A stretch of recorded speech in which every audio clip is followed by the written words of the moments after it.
ہاں تو اچھا یہی ہے کہ ہم لوگ گھروں میں سب کو بٹھائیں، سب سے مشورہ کر کے جو بھی کام کریں سب سے مشورہ لیں. تو اگر سب کی رائے یہ ہے کہ ہاں اس میں سوسائٹی کا کی جگہ پر تھوڑا خیال کرنا ہے تو ظاہر بات سوسائٹی کا بھی خیال کرنا چاہیے. اس جگہ پہ سوسائٹی کی خیال کرنے کی ضرورت نہیں ہے، وہ بے وجہ ہے سوسائٹی کا خیال کرنا. سب اس پہ ظاہر بات ہے اس طرح کریں گے، لیکن سب کی رائے آنی چاہیے. اگر آپ نے اپنے بچپن سے اپنے بچوں کو اور اپنی بیگم کو اپنے ساتھ لے کے چلے ہیں، آپ کو پرابلم نہیں ہوتی ہے اپنی بات سمجھانے میں اور ان سے اچھا فیصلہ کرانا میں، اس لیے کہ وہ شروع سے آپ کے ساتھ ہوتے ہیں اور آپ نے ان کو سب اچھی اور ٹھیک باتیں بتائی ہوتی ہیں. تو دو بنیادی بڑی اچھی باتیں جو کہ آپ کو لوگوں کو بتانی چاہیے، سمجھانی چاہیے اپنے گھروں میں. ایک اپنے بچوں میں انسانیت کے سبق ان کو سکھانے چاہیے، اور وہ انسانیت کے سبق کو تبھی سیکھتے ہیں اور ساتھ بیوی معاملات بھی ان کو بتانے چاہیے. اور ان دونوں کے لیے وہ تبھی اس کو سیکھتے ہیں، سمجھتے ہیں جب آپ خود اس کو پریکٹیکلی گھر پہ عمل کر رہے ہوتے ہیں. کیونکہ بچے دیکھ رہے ہوتے ہیں، بچے سن رہے ہوتے ہیں، وہ یہ نہیں دیکھ رہے ہوتے ہیں کہ جی آپ ان کو کیا کہہ رہے ہیں، بلکہ وہ دیکھتے ہیں کہ میرے والدین کیا کر رہے ہیں. تربیت کا بڑا دخل ہوتا ہے. اگر تربیت اچھی ہوئی ہو،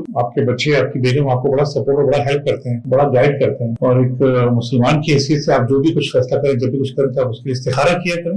استخارے کے بعد اللہ تعالیٰ کی طرف سے بھی کافی مدد آتی ہے فیصلہ کرنے میں کہ آپ کو فیصلہ کرنا ہے کہ نہیں کرنا.